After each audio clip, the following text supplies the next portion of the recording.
Hey guys, welcome to Hope It Helps. And my guest on the show today is Mr. Obaid Al Budoor. Obaid, welcome to the show, man. Thanks for having me, Khalid. Thank you for your time, man. I really appreciate it. So, for the people who don't know, Obaid is a good friend of one of our mutual friends, Tariq. And he told me about you and, that you're a photographer. And I took a look at the stuff you do, man. And it's, mashallah, like it's really, really, really good. But I'm not probably the best judge because I think I think anything looks good. As you know, he was actually, before the show started, he was the one helping me out with the camera, guys. So I got some, hopefully this episode comes out better than the other ones. But before we get into everything, Arbeid, why don't you give all of us a little bit of background about yourself and we'll take it from there. Okay, sure. Again, thanks for having me on the show. My name is Obaid Al Budoor. I'm Emirati.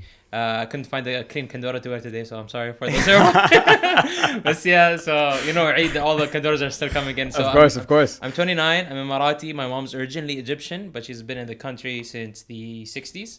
Okay. And I think I was a corporate banker before going into my freelance photography career. I think now I'm transitioning into establishing a production agency, Nice. like an agency. Awesome. Instead of having it, just as a solo name, just because it opens up a bit more opportunities. Sure. And yeah, that's it so far, man. And thanks for liking the photos. I mean, I try. I'm glad you like them. No, I love them. So, okay, interesting that you went from corporate banking to a freelance photographer. That's a big career change. So, where did all this passion for photography come from? Was it your family growing up? Were you always interested in that kind of stuff? Walk us through how did this all start? Okay, so when we were kids, there was always one part of my family who'd always be documenting our life with video. So we have video tapes of all of our birthdays from all of our cousins and That's stuff awesome. like that. Okay, Yeah. And when I was with my friends, I felt like it was a shame that nobody held that Capturing front. these moments. Yes, especially this was still before everybody had a camera on the back of their phone, right? So I decided, I want to do that. I want to archive the memories and I wanted to be the person who preserves all of these things, right? And then, I've always been creative as a kid. All of the early photos of me as a kid is always drawing. There's always paint somewhere. I enjoy the creative spectrum a lot. I play the piano, I play the guitar, a bit of drums, trying to get back into it, but living in an apartment isn't easy with drums, so I can imagine. yeah, so that happened. And then as I grew up, I decided I want to take this a bit more seriously as a hobby, because I started going to places and there's a scene in front of you want to capture, but you just don't know how. And I'm always hungry for knowledge and hungry for learning. I'm it's so fun learning how to level up, essentially, for right? sure, yeah. And getting a new skill to shoot scenes better. So that happened. I went into college. I studied finance, and I went into banking because I needed the money. Money was important, Sure, yeah. which is natural while you're still starting off your career.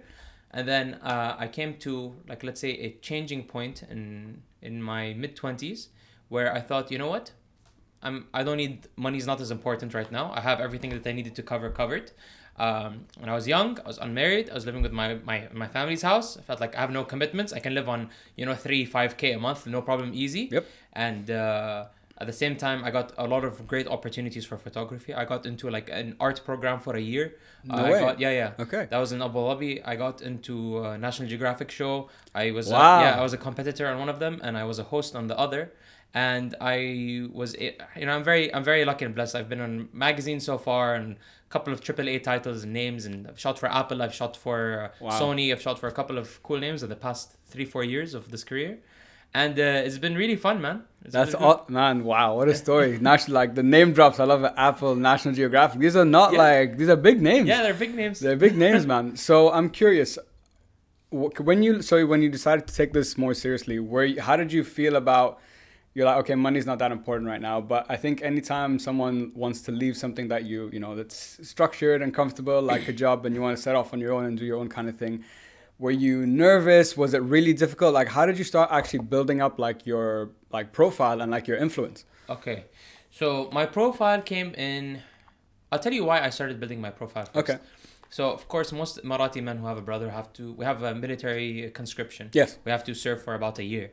And that was the first time, where I was really alone in my thoughts and in my head.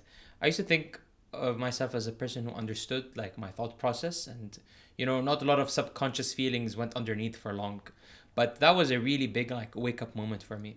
The reason being is that 5 days a week, 6 days a week, you're under somebody's command. Yeah. Essentially somebody's somebody's bitch. Like, I don't know if swearing is okay. Or Yeah, not. yeah. This is Okay, your show. it's Whatever you okay. like. So basically, you're under somebody's, you know, chain of command and thought process, and you have almost little to no free will. Sure. Okay. Of course, you know, if you break it, there's worse consequences. Yep. So, but essentially, you don't have free will. Yeah. And when I would leave on the weekend, I was the first batch of all of my friends who went in. All of them went later. Okay. And I was super hungry for the weekend, man. I was super hungry to have time off for myself. And I was thinking, you know what? Since I'm out, I'm going to do everything. I'm going to go to all these new events. I'm going to go out and shoot this whole time. I'm not going to sleep. But of course, it was really, you know, like self-inflicting wounds at the end because I experienced huge burnout. Sure. But I wanted to make sure if I have free time, I don't want to waste it. Yeah. I don't want to waste my life. Yeah. I started reading more about... I started reading a lot more as well. I was reading into like Stoic philosophy, stuff like, Marcus Ademus. No. Yeah, Marcus Ademus. No. What's his name? No, Mark Ademus is a photographer. Sorry. Marcus Aurelius. Okay. Sorry. Seneca and all Sure. of these. The big four The big stones. boys. Yeah. And it's really thinking, you know, are you familiar with the concept memento mori? No, but please tell me. That So sounds memento interesting. mori in Latin means remember your mortality. Okay? Okay. So essentially, like, remember that death is looming. Death will always come. And it's very important and very hard as a human to not deny that fact. True. Okay? Yeah. And there's this exercise I did where you kind of like take a page and you draw 8 columns. Okay. Or sorry, 12 columns and you draw 80 lines. 80 horizontal rows. Okay? And what essentially it's supposed to represent is every column is a month and every row is a year. Okay? Oh, wow. Assuming you're going to live to 80. Sure. You're just supposed to fill in all of the months you've lived up until that point. And you're going to visually see how long you have left. And that's if you live to 80. Yeah, true. Yeah. You know? So when you have that in front of you, you go like, shit. Damn. Yeah. Wow. That's an intense exercise. It's really intense, but it's really eye-opening. I Sure. highly recommend you try it. Yeah. If you're into that kind of thing. But so anyway, I started shooting more. I started going out every weekend. Nothing was like no majlis time, you know? Yeah, like, yeah. It wasn't just sitting around, oh, let's go try out this new restaurant. No, I was camping every weekend. I was really being like in the heart of nature. And as I started going out into nature, I started wanting to shoot it more. Most of my photography revolves around nature and culture. Yeah, I noticed. Exactly. Okay? Yeah, It's yeah. all landscapes and culture. And I felt like, no, man, Arabia is beautiful. I want to show Arabia to people the best way I can. Start shooting stars, start learning about the country, learning about the region. Again, it was this thirst for knowledge and enjoyment of my free will and time that led me to this path. And that took, again, like I finished my conscription in 2016 to 2017. I started doing it every weekend. So like work with, you know, banking life. It was really hectic where I was. It would, you know, work would stay up until like 1 a.m. Yeah. You know, go home, shower, be back in the office by 7 or 8. Exactly. I did that for a while, but when the weekend hit, I told my family, weekend, you're not going to see me. I'm going out. I'm living. No one's going to see me.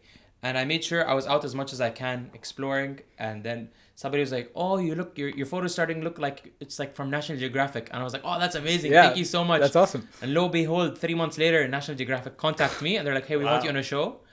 And I was thinking of quitting at the same time. At the same time the show happened, I got admitted into the art program I was talking about. Okay. It's a 1-year commitment. Yeah. So I was like, man, things are aligning. I did have savings. It wasn't a rash decision. Yeah.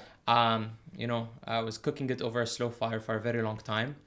And that's essentially the gist of it. There's a lot of tiny details, but like that's the big picture. Yeah, for sure. That's an awesome story, man. I love how it's interesting what you learned from your experience being in the military. That wake up call that you had. And I think that exercise is fantastic. Yeah, it's intense. It's intense because I think those. Okay, I'm curious.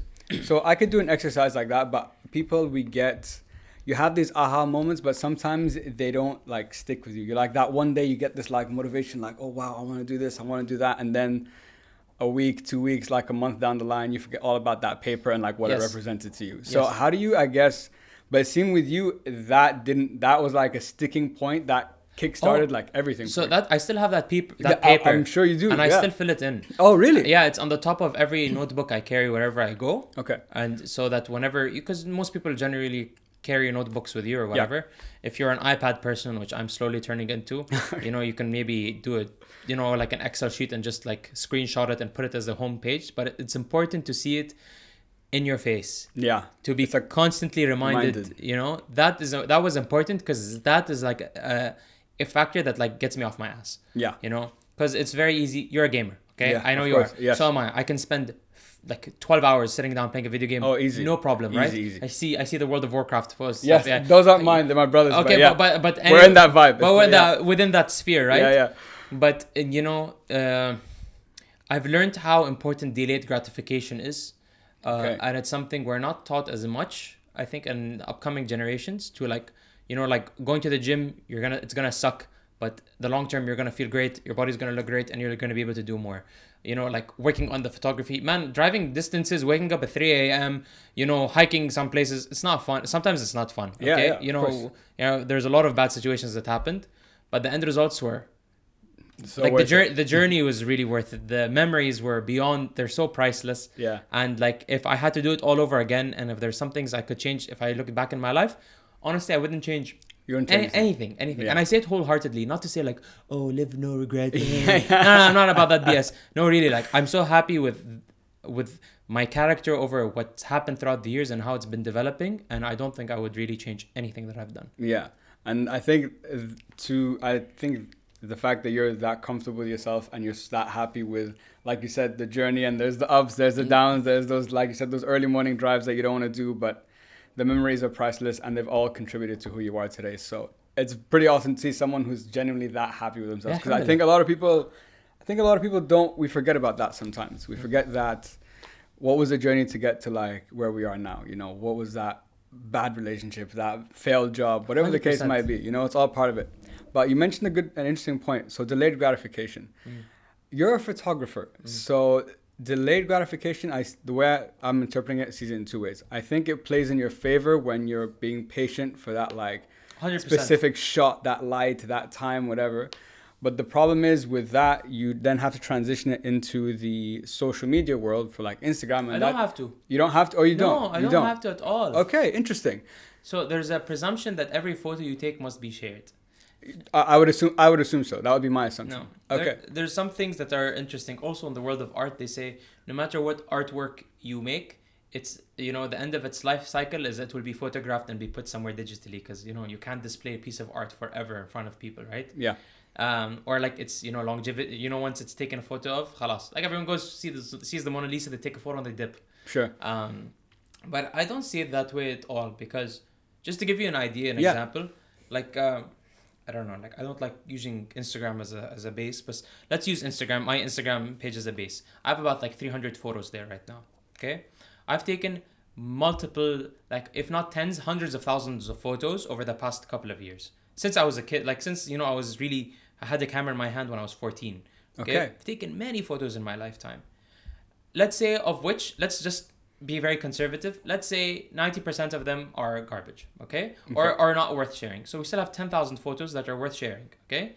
Let's say of those 10,000 photos, okay, or of that 10%, let's say, okay, so what, 90% are bad, so 10% are good. So let's say another 10% are the pristine, the top of the top, creme de la creme.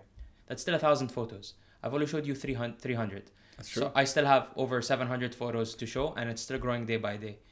I like sequencing them. I like sequencing stories. I like like, you know, my photography transformed from showing a single nice image to storytelling and educating and preserving and archiving. Yeah. Which is the progression of things. Yeah. You know, like some people may do, you know, simple rock climbing because they want to climb and scale a mountain, right? Yeah, exactly. Yeah. So there's a different skill set with that, and it's a lot of fun. The delayed gratification comes from my end because I try my best to establish my career to not be based and profitable off social media. It helps as a marketing tool, but that is not the end all be all. It's not the first and foremost place where I want to be making the money. Okay, that's interesting because I would assume as a photographer that would be like that would be the place, you know, to kickstart, like that would be your business like in a sense. But it's interesting that you see it differently. So walk us through how do you see it?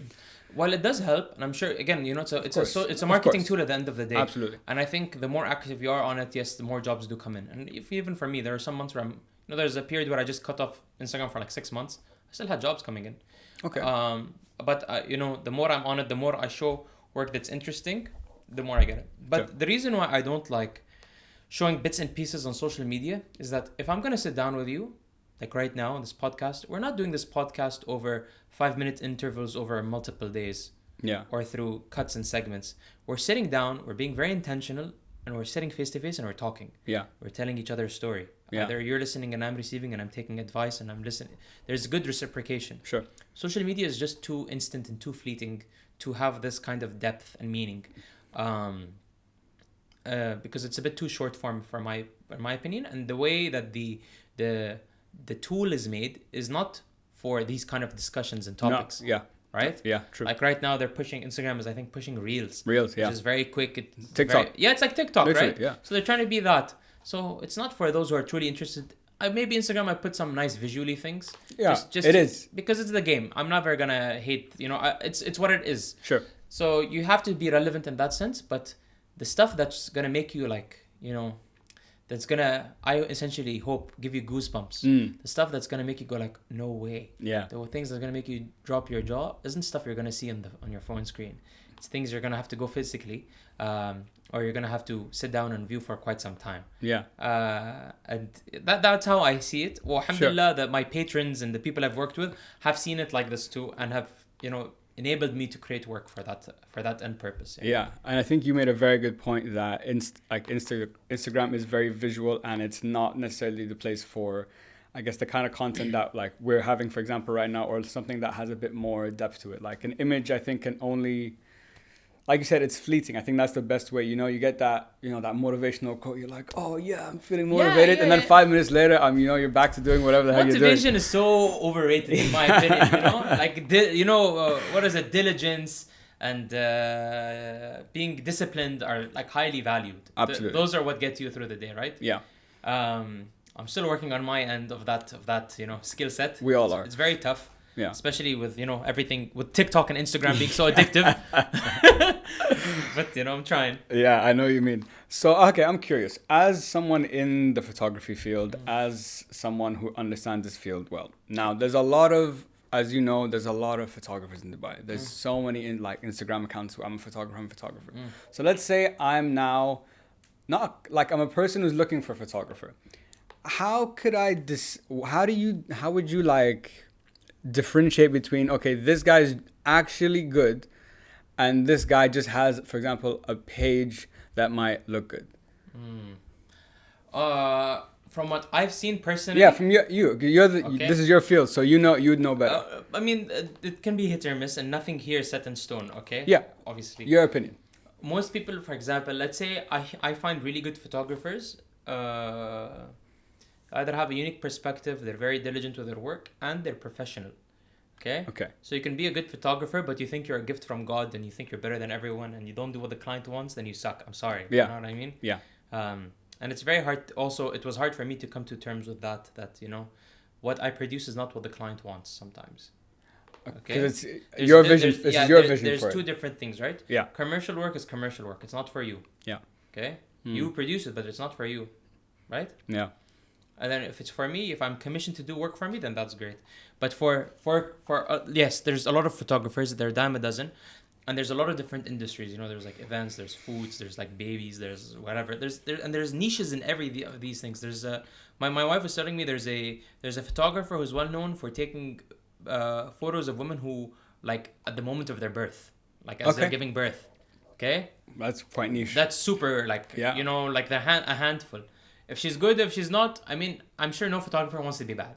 Absolutely. Everyone's trying to develop, but sometimes there's like an innate eye that you have to have, or a way of seeing the world. Anyway, so there are them a dozen. I think here the market is oversaturated, but I think so for a reason. All the brands here, all these major brands are here. All these, there's a lot of things that Dubai and the UAE produces visually that we need to show and share with the world. Yeah. And that's why there's a huge demand for all these like event photographers. Yeah. And product photographers and lifestyle photographers, right?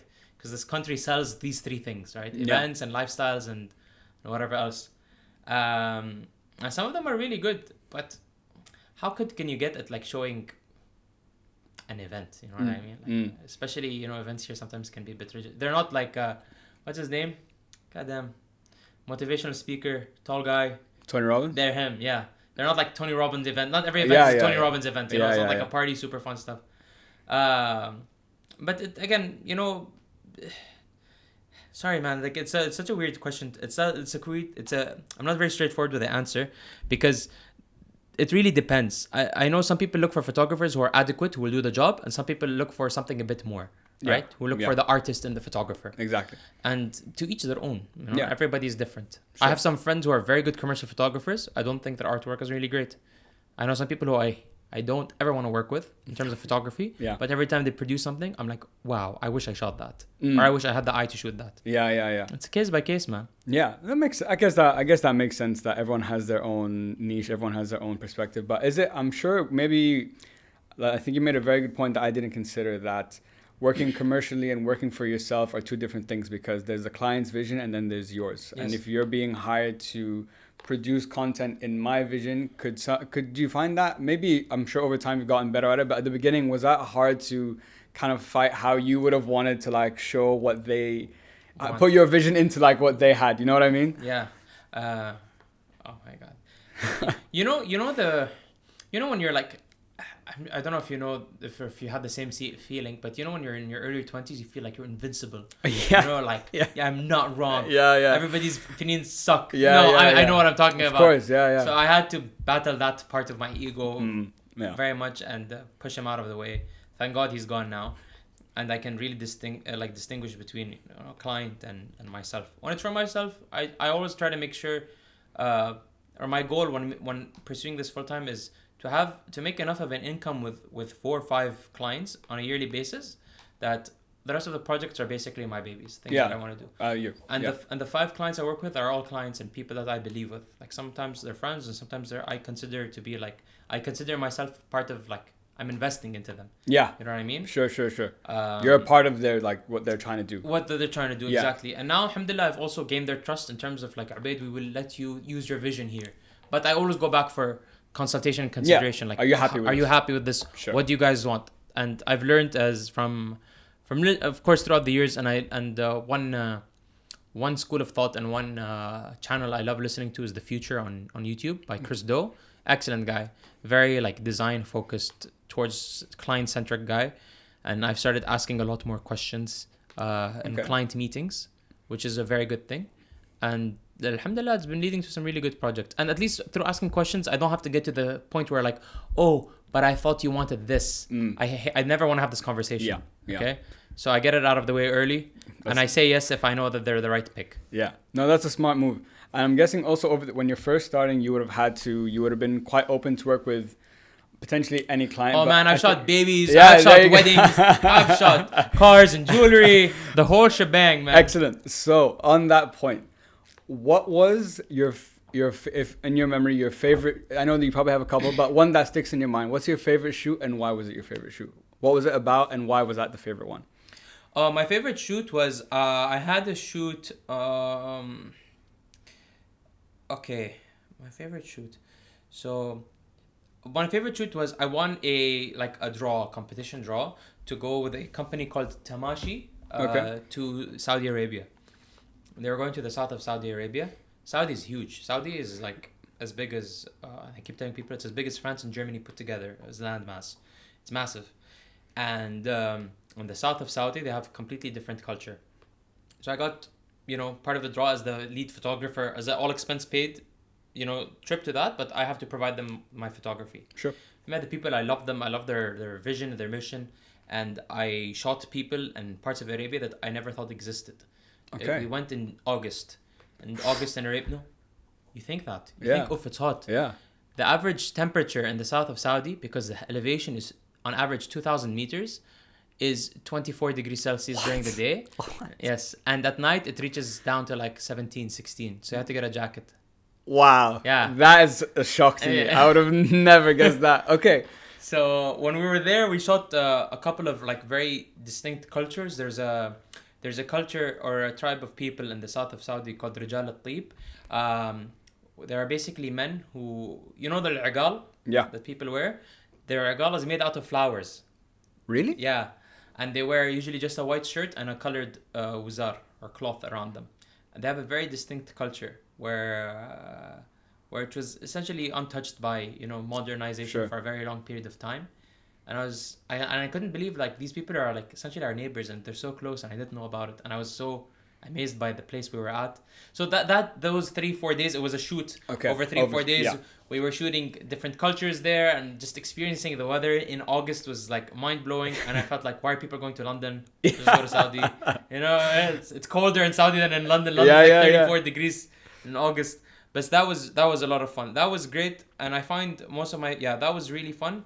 And the second and one that's also on par is I'm shooting for like another large entity where I have to shoot like multiple landscapes or like time lapses of the UAE throughout all over the UAE in different areas. That's sick. Day and night all over, and that's a lot of fun because I get to go alone. I'm camping. I'm by myself, and So it's all in your time. You just find the time and the shots and everything how to do it. That's awesome, man. Yeah. That's awesome. What do you prefer to shoot? Do you prefer, because I like you were saying now, you really enjoyed that the Saudi trip because you know you learned about this new culture, and with this new project that you're working on, it's about the UAE and different parts and landscapes and all that kind of thing. So what do you prefer to shoot? If I told you, Obaid, you can have creative freedom fully, would you prefer to shoot like cultures or would you prefer to shoot landscapes? Because your Instagram's pretty mixed. It is pretty mixed. I was asking myself this question like I think last week, and I was really thinking about it, and the conclusion I came to, in terms of preference, I don't prefer one over the other. Okay. I think I shoot both of them for two different reasons. Sure. So I shoot landscapes for me, for myself, for my soul, and for my heart. So for like times of healing, for me to get away, to realign. You know, let's say nature is like my compass, you know. So I go there to find my compass and to find my way under the stars or seeing sunrise and sunset. Again, it's the pushing beyond the uncomfortable to reach a place of gratitude and awe. Yeah. That's why I do nature. And the reason why I shoot culture is for the people. Yeah. For this country, for Arabia, for the greater good. Yeah. Okay. To archive and to document and to preserve and to show people properly. I grew up speaking English before Arabic. Okay. Really? Yes. Okay. So that made me understand like the Western mindset of perceiving things better. Sure. Unfortunately, in the Middle East, a lot of documentation we have, especially in the Arabian Peninsula, is from a Western perspective. You know, all of the explorers that came in the 20s and 30s. Yeah. So now I think it's time, and this is something I learned from my time in Tamashi when we were in south of Saudi with the brand, that it's up to us to show the world who we are and to document things from inside and to show it outside. You know, from the inside of inside of Arabia and to present it outwards in the best way possible. And that's why I do culture, and you know that's why essentially I do and shoot culture and history. Yeah. So with like landscape is just a personal thing. You just love nature. You love like those experiences, and with the other one, it's about telling some kind of story. Yes. Telling some kind of story, and it seems like I think you meant a point that I didn't consider, that a lot of it has been from the Western perspective. So now you're trying to bring back. This is actually like where we started, and this is who like. I guess in quotations, Arabs like trying, yeah. Trying to, alhamdulillah. So this is me and Tara had this debate. Okay. And I have my perspective and he has his. So I have always been like, and you mentioned it a couple times in our conversation, you're like, to have the eye for like a shot or whatever. So I've always been, my perspective, I know nothing about photography, but my perspective would be the best photographer is the one who has, how we say, the eye, who can capture that shot that looks beautiful without anything touched, no editing whatsoever. It's a purely natural shot. His view is that yes, there is that, but also the ability to like the editing in itself is an art form that can make a picture even more beautiful than what you saw it. So what would you say? Do you fall more on the natural thing, or would you say the editing has its own thing? Okay, when it comes to, I think I can answer this pretty clearly. In terms of composition, in terms of what the photo is like, the content of the photo, nothing beats the natural aspect of it. I don't like creating unreal situations and circumstances, right? Sure. Like, I'm not about the flowy dress desert shot, like that's not me. Okay, because that feels doesn't feel real, like I'm not gonna wear flowy dress. I don't see girls wear flowy dress in the desert. You're gonna cover up properly and you're gonna walk, That's just my jam, man. And the editing is fine. It's totally subjective, and the reason why it's okay is because we had editing tools before. People used to shoot on different films had different color presets, so it would be a different character of I want my the character of my photo to look like this or the, you know. Okay. So editing is fine and I don't mind it. I just don't, and I do not agree with, okay, you know what, I'm going to take a moon from one image and I'm going to take the mountains from one image and put them together. Okay. That is okay as long as, you know, there has to be a disclaimer. Hey, this photo is called a composite. It's what's it called? God, I'm very forgetful with words today. Astaghfirullah. It's a composed image of or it's a composite. Sorry, so it's a composite image. Okay. That is fine, but if somebody tries to push something as natural where it isn't, I get very like I don't want to use the word triggered, but it really upsets me. Yeah. But yeah, the eye above all else. I say that when you shoot nature, if you're patient, nature doesn't need Photoshop. That should be a quote, by the way. That should be a quote for the future. Guys, mark it here on this day. In like 10 years, whatever Obaid's doing, I want that quote to be remembered. That's perfect. Perfect. So what's more satisfying for you? Is it, because like you said, there's like some of the shoots, at the end, it's like you're happy with the experience and the memory and so on. But what if you went on a shoot, you're in nature, fine, it was very uncomfortable, but at the end of the day, you didn't get that shot you wanted, or you weren't happy with the final product? Would you still feel satisfied of the entire experience, or would you be like, that wasn't worth what we were aiming to do?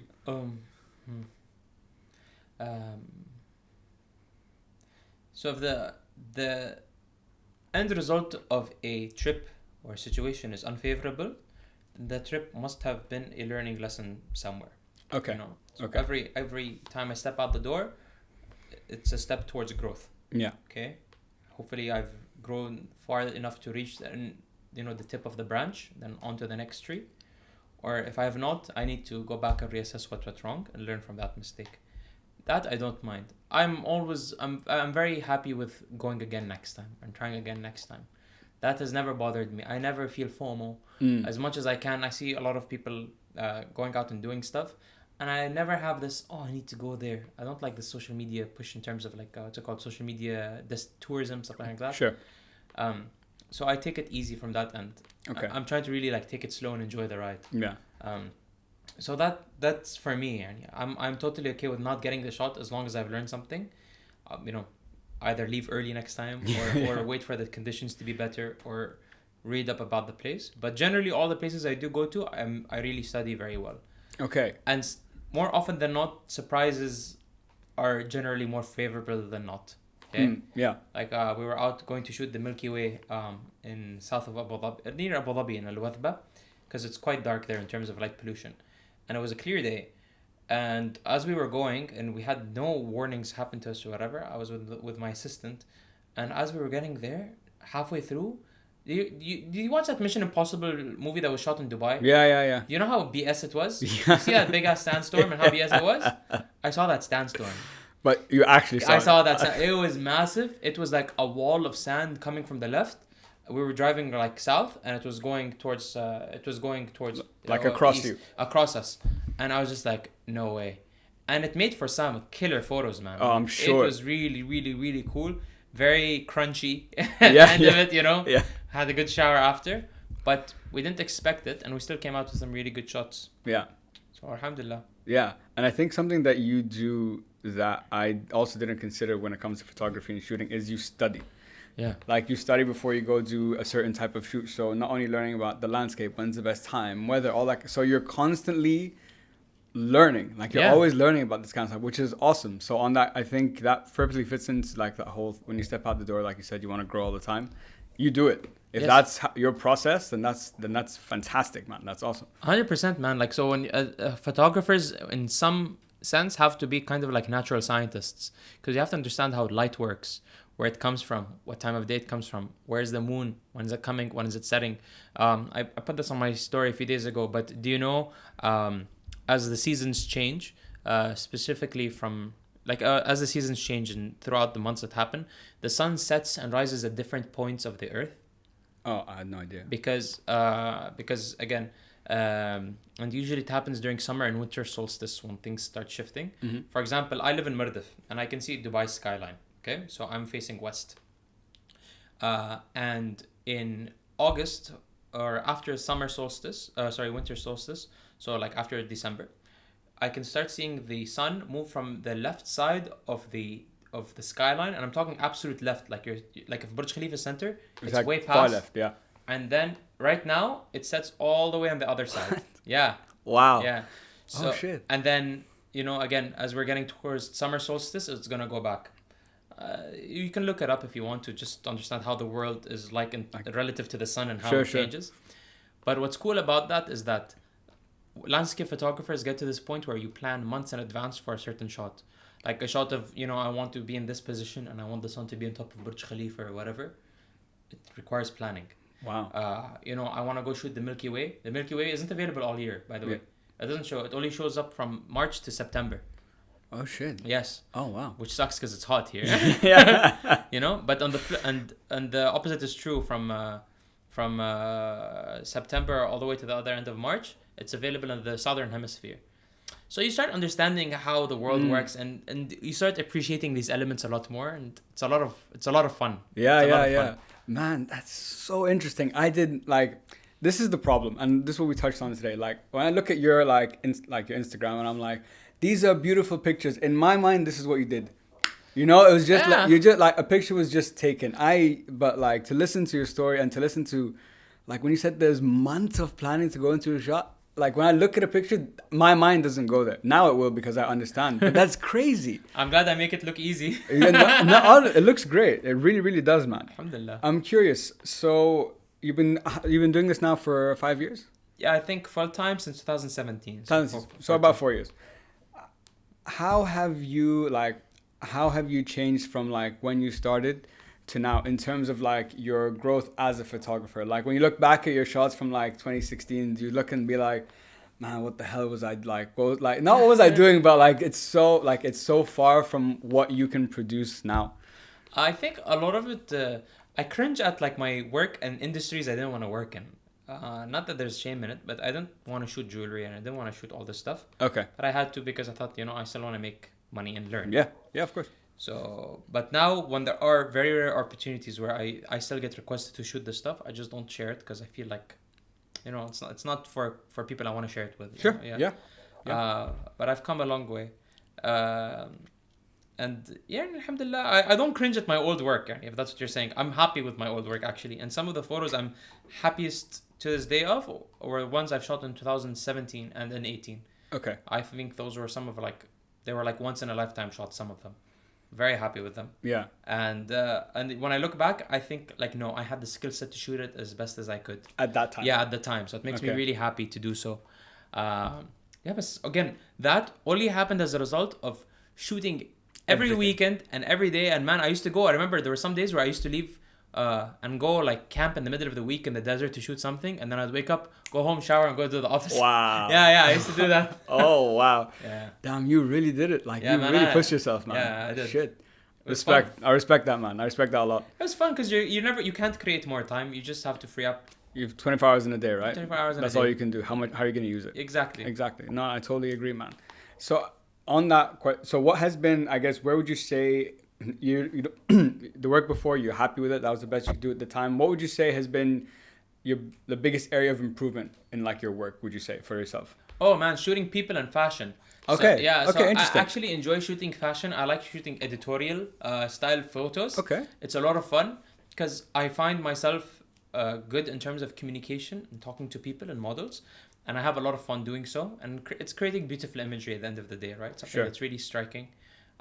Using a flash and a strobe, I was very oblivious and not very well experienced in shooting a flash with a flash. That's a whole different beast. Really? Yeah. Because it's one thing where I know the sun will come from one direction. That's it. To I can make this image have 5 suns if I want to. Yeah. You know what I mean? Yeah. You can be really imaginative, and because of my experience with flash, I think it's gonna start complementing my work when I shoot culture in certain places. Because, for example, and no offense to you, but from a photographer's perspective, this room could use better lighting. I would 100% agree. Right? Yeah. And now I understand why and where and how and what are the tools necessary, not just how to make it look nice, but exactly I'll be like, hey, you need XYZ. Yeah. Production values are going to go up 100-fold. Sure. Okay. That I've improved on significantly and I'm very happy with. Okay. So it's just so it sounds like in the photography world to learn a I guess new skill, like you said, you think like Flash was like another beast. So is it to like I guess level up in this world? Is it just non-stop beasts that you have to like learn? It's so easy, dude. Oh, it is. I'll Okay. be very honest. Like, Okay. being a photographer Okay. is the easiest it's ever been in my entire life or anybody's life. Okay. Because a long time ago, you had to load the film, you had to go process it yourself. There's a lot of problems that can happen. Things are really expensive. Now your phone has portrait mode. Your phone has automatic focusing, can shoot 30 frames a second. You get the right shot that you want. All this stuff is available. Sony cameras, or there are some camera brands today, I don't want to just say just Sony, there's some camera brands today that have an eye autofocus. So sometimes it's very important to get the person's eye sharp in every image. Okay. Because it's a blurry image. You don't want to use a blurry image. Sure. That's like almost objective. Sure. It's not even subjective at this point. And literally, if you just press and hold the button, it will track your eye. Even if you turn around and do 360, it will know exactly where you're at. Oh wow. And it also can detect animals' eyes, which is ludicrous. Like if you're shooting a bear or whatever it is, it will find its eye. If you're shooting wildlife, it's crazy. What? So it's so easy to be a photographer. The rules are very simple. Camera capabilities are like, your phone camera is like 100 times more powerful in terms of processing power and image quality than the cameras used to shoot the original Star Wars. Yeah, I can You have to imagine. understand this. Yeah. So if somebody made Star Wars happen with like potato cameras, okay, you have like the highest, and you have like a space shuttle on your phone. Yeah. It's all up to the user. Of course. So we are now in an age where it's a lot more user centric. Okay. And a lot more like, what do you see and how do you see it and can you do it well? Mm. This is the challenge of today, right? The filters are easy. All of stuff is easy.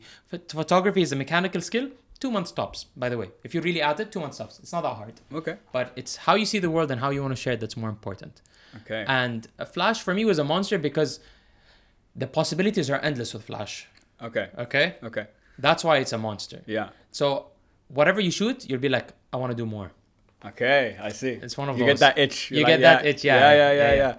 And you made a very good point that now, like, the quality of like the camera on your phone is ridiculous, and now everyone like globally, we all have pretty high level tools to be able to, let's say, if we wanted to go down the photography route. So let's say there's a young and up and coming kid. He's looking to get into photography. Do you need, like nowadays, do you still need to have all that? Like, I'm sure you have some top like equipment which you would need for certain things, but do you really need it anymore to like actually build yourself in that world, would you say?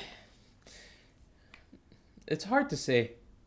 Like, if you want to make a movie, there was a movie that was actually shot completely on an iPhone 7 Plus, by the way. Really? Yeah. Like made in cinema. Like, oh, wow. Yeah. It is possible, but it required a lot of control over lighting, because we've all seen what iPhone looks like when the thing is dark. Like when your image is dark, it doesn't show. Yeah. It looks bad. So you don't really need it. I think to get started, what's nice is that the starting point went from like really expensive, you had to buy camera lenses, to like you already have it with you in your pocket. Okay. So you can shoot anything, anytime, anywhere. And phone photography is only getting better with AI and all that stuff. So it's a fantastic place to get started. Also, the ceiling of the plateau became much higher. Okay. Because of the advancements in technology. Yeah. So you can start off and be on your phone for like, let's say months or years before you go like, no. Now I want to go up. I need the next step. Yeah. And the reason why phones can never truly replace cameras or solid cameras is because of, honestly, it's a matter of physics. Because a phone sensor is, how can I explain? You can't compare a car engine to a jet engine. Yeah. Okay? Yeah. Your phone is it's like a smart car. It's like a smart car engine, It's Sure. like a V4 or V2, whatever. It will get you there. It's a car at the end of the day. It will get you there. You know what I mean? But the higher end cameras, they will take you around the world. Yeah.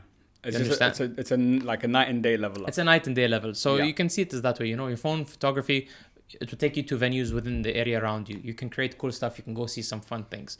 But for you to really push the boundary, and again, it's going to be a skill set. You're going to learn how to fly the plane. Yeah. You need to learn how to navigate the air and how to get there, all this stuff. So it's fun. Yeah. It's fun. Yeah, it is. But I think that's the best analogy to use, by the way. Car engine to jet engine. Yeah. And so I know I heard you mention earlier about working with people. You like, you like communicating with them. So I know with like a landscape shot, it's just you, your eye, and like how you want to be shot. But with a person, I feel there's a different set of skills or way to shoot that you would need. Or maybe I have it wrong.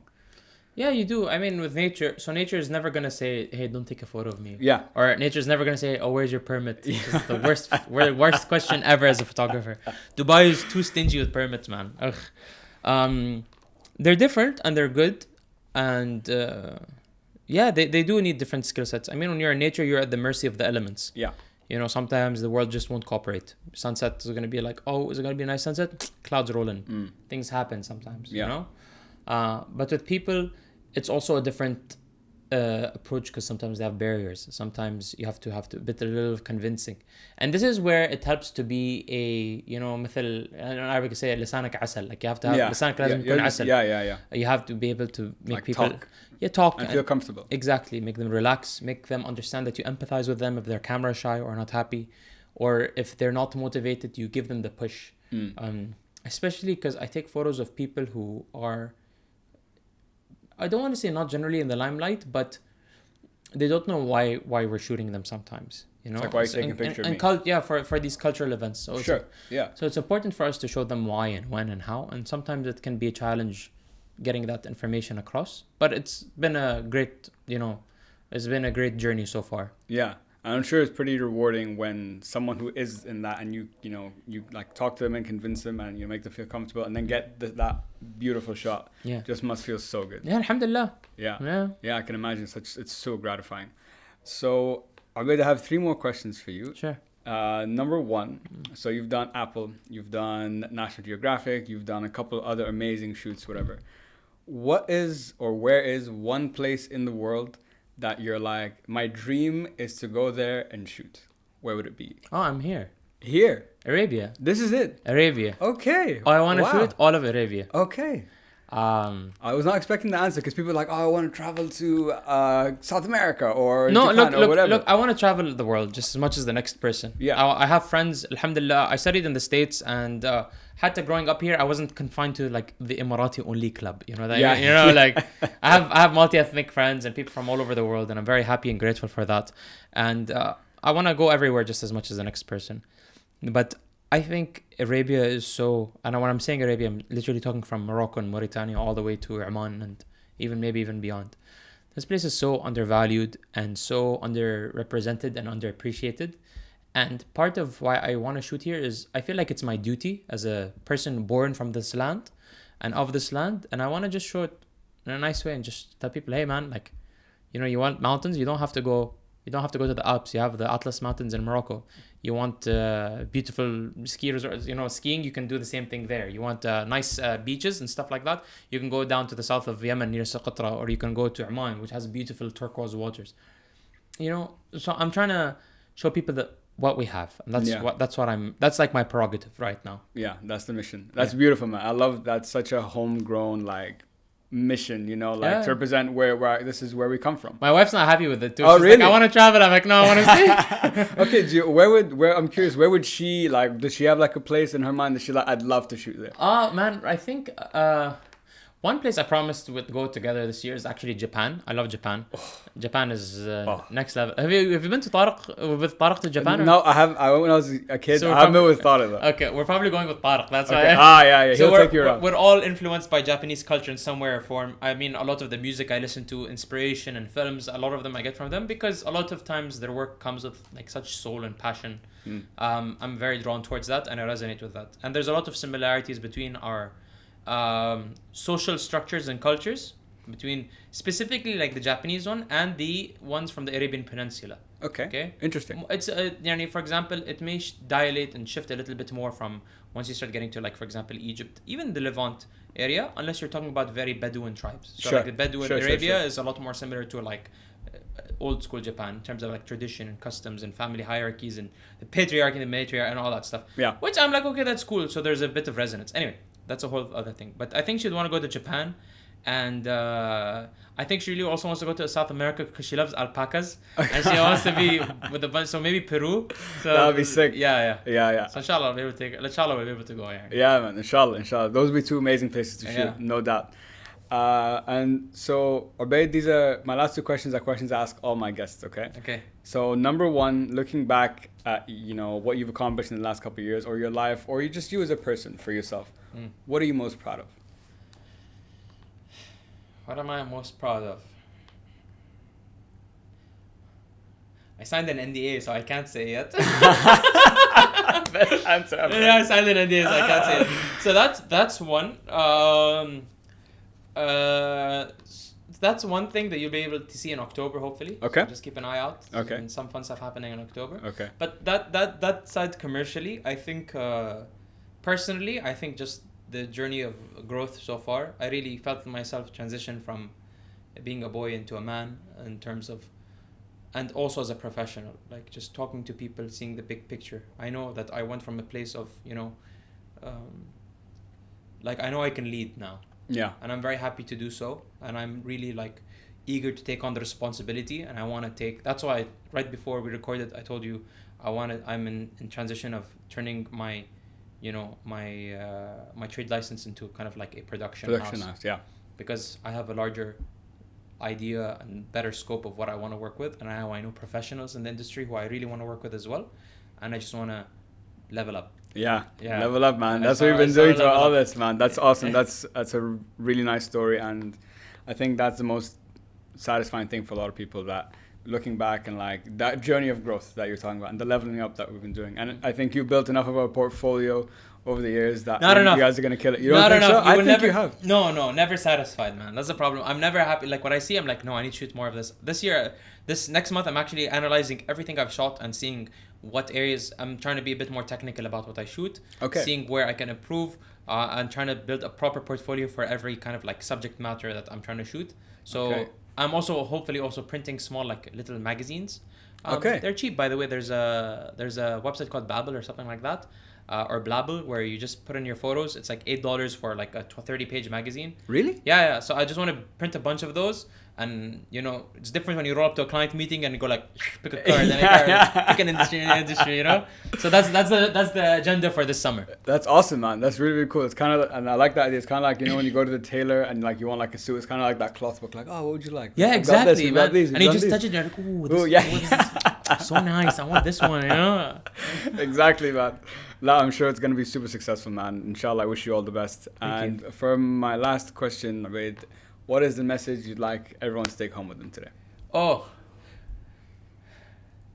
One key message I would like for everyone to take home today is no matter what you're doing in life, no matter your profession, whatever we're in, we live in a world that's so fast-paced, and it is so important to take it slow and enjoy the ride.